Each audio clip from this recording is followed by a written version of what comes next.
Hi, good morning. This is Aminata, and normally I speak to you from outside, but it is raining, typically Dutch weather. Um, I wanted to share something with you this morning that's been on my heart. I've been trying to be really positive just because there's so much stuff going on, and there's enough stuff to cry about, and there is something else to cry about or that has touched me and that I've been struggling with and still trying to find some encouragement, and that is recently what has come to light. There was this death in Belgium from this young man named Sanda Dia, who was a student of African descent who pledged for this white wealthy fraternity, and basically they hazed him to death. Um, the hazing was extreme. It was him and two others, but they treated him harsher than the other two people. Called him a nigger the whole time. And, I don't know, Dutch people like to censor, but I want to be clear about that because I need you to understand they saw him as a nigger. They treated him as a nigger.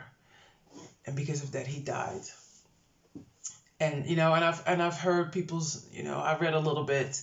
I try not to read people's comments too much because it's upsetting, and oh no, he was just hazed like everybody else. No, he was not. um and the details of it, are horrific. This kind of hazing, the stuff that he had to drink, peeing on him, you name it. It was horrific. And yes, they did it to everybody else, but the level of salt in his body, because of what they made him ingest, was a lot higher than the others, to the point that his organs failed. Um, and the fact that you call somebody a nigger the whole time, um, yeah. So race was involved. Class was also involved. He was the only one, all these boys, it was 18 of them, all of them are the sons of doctors, lawyers, politicians. And he was not. His father works at a factory, but saw membership as a way for him to have a network after he graduated. So that's, it's horrific. And I'm thinking about the parents who sent their child in all good faith to get an education to better his life. And, you don't send your child out there to get killed, obviously, as a mother myself. That's horrible. Um, and and there's two things that struck me about this. One thing that was very encouraging is the fact that, so this happened 2 years ago, and finally now it's going to court and the details are being brought out. That's why we're talking about it now. And now listen to this. The reason it took so long, according to the news reports, and again, this is just based on the news, it took so long also to go to court because they could not find a judge that was not a father of one of those boys. Now think about that. When we're talking about class and we're talking about power, all those boys, very well connected. And so they could not find a judge that was not related to these boys. That's why it took so long. So just think about that. And another thing that really struck me about this is the fact,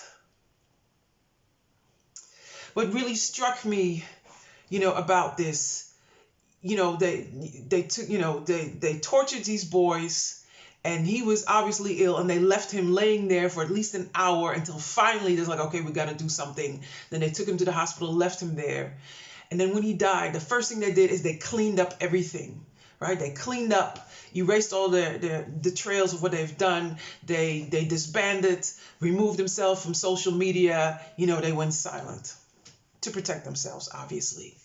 They had good, fancy lawyers. Now, I'm assuming, and I could be wrong, I'm assuming their parents paid for these lawyers. And this is what it said in the newspaper.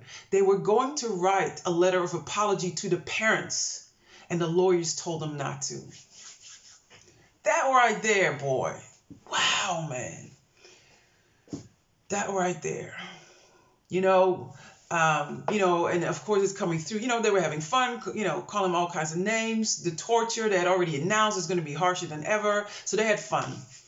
And of course, that didn't mean for him to die, but They didn't really care a whole lot about his life. And there were reports of other racial incidents even before this hazing incident with him.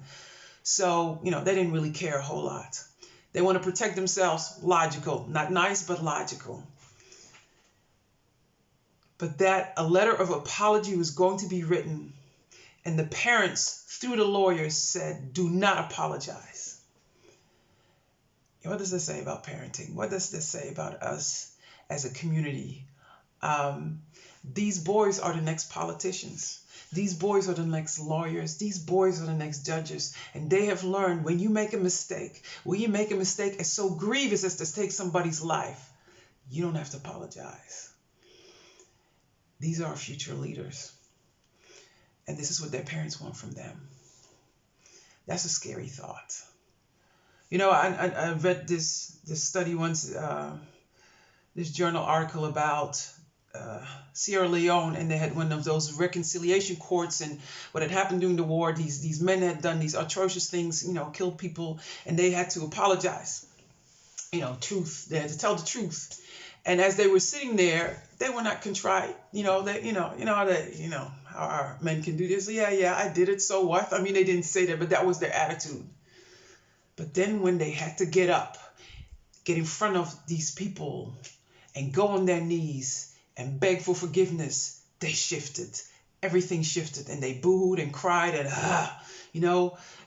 And so with these young men, I have no doubt that when they were going through that, didn't give a damn about this boy. They didn't give a damn about him. I don't care that they say now they feel guilty and they're upset. Yeah, of course, I don't care.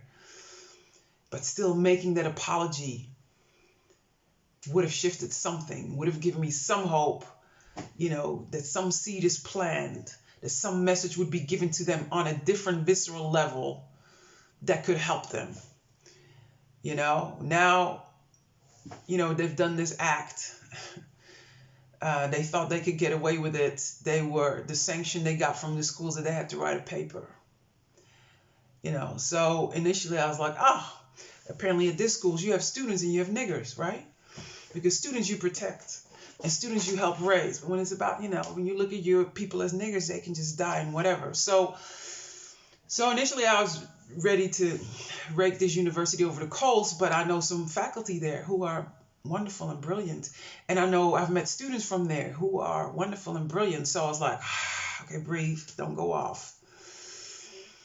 And so the beautiful thing that has come out of this, and again, and I keep saying this, it is the young people.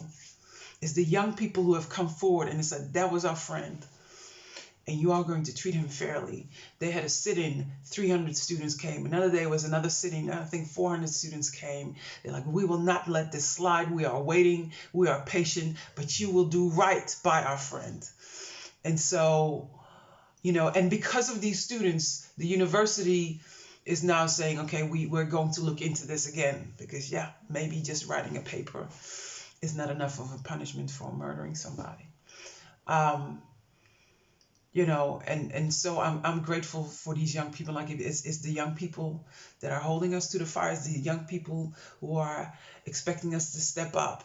And so I felt better knowing that it's young people who are making sure we want a fair trial. And the other lesson of this is that we have to learn collectively about these mechanisms and how they work. These boys, they were well connected. Like I said, their fathers are judges, lawyers, politicians, according to the paper.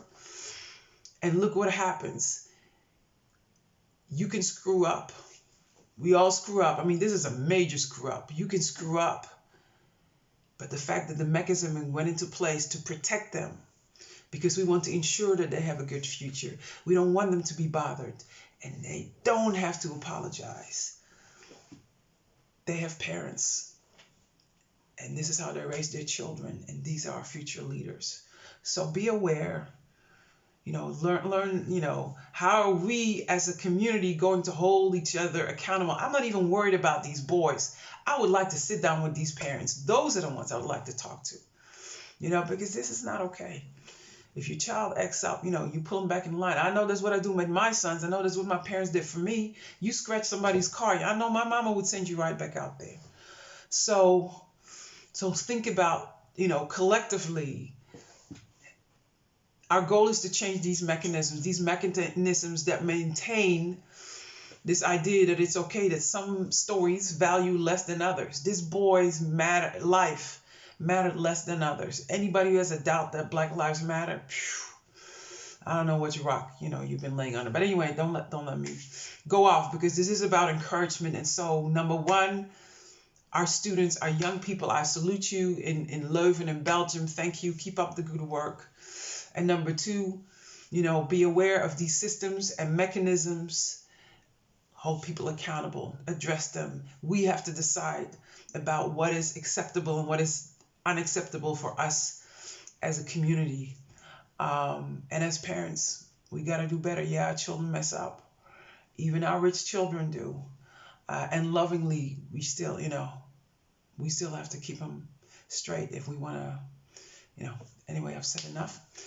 I hope you have a good day. I hope the weather where you are is better than it is here. Cold and rainy, typical Dutch weather. And be encouraged. There's good stuff out there. There's hard, painful stuff, but there's good stuff out there too.